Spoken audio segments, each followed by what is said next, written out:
वक्फ के बिल में कहीं इस बात का जिक्र नहीं है कि अगर कल होकर वक्फ के एक्स्ट्रा जमीन को सरकार ले भी ले तो उसका लाभ बिहार के भूमिहीनों को मिलेगा। इसकी कोई चर्चा उस कानून में नहीं है।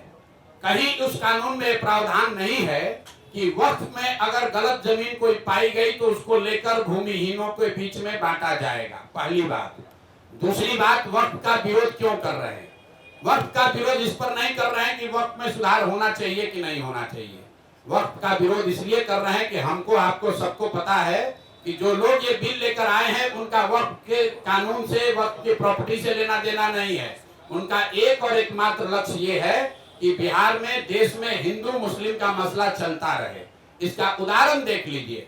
आप ही लोग CAA NRC का बिल आया तो हम लोगों ने उसका विरोध किया।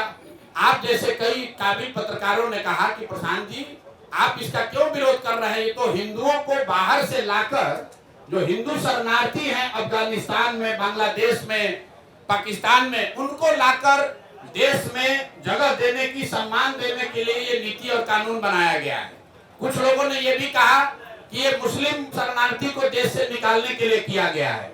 आप जितने यहाँ पत्रकार बैठे हैं, मैं आपको खुली चुनौती दे रहा हूँ। अभी चुनाव है, कई बार अमित शाह आएंगे, प्रधानमंत्री से तो आपका मुलाकात नहीं होगा, लेकिन अमित शाह से पूछिएगा जरूर कि 3 बरस से इस देश में CAA NRC लागू है, कितने मुस्लिम सो कॉल्ड शरणार्थियों को इस देश से निकाला गया? और वो बात छोड़ दो, कितने हिंदुओं को आपने नागरिकता दे दी? ये बता दो। बांग्लादेश से, अफगानिस्तान से, पाकिस्तान से आने वाले कितने हिंदुओं को आपने नागरिकता CAA NRC में दे दी है? ये बता दो। मेरे भाई, तुमको CAA NRC लाकर ना हिंदू की मदद करनी थी, ना मुसलमान किसी शरणार्थी को हटाना था। तुम्हें सिर्फ बंगाल में हिंदू मुस्लिम करके चुनाव लड़ना था। तो ये हर 6 महीना पर कभी ट्रिपल तलाक है, तो कभी 370 है, तो कभी अभी वक्फ है, कभी कॉमन सिविल कोड है। जनता इतनी बेवकूफ नहीं है।